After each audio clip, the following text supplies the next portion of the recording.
Here we installed the Dahua active deterrence camera. As soon as I cross the perimeter line, the camera will activate.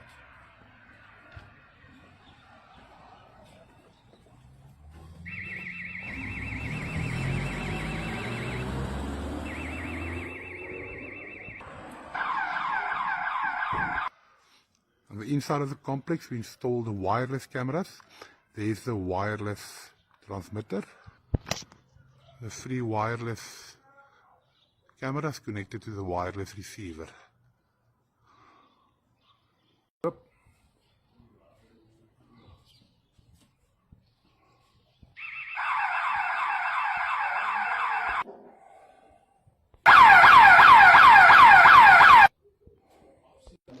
Here we installed the Dahua license plate recognition camera.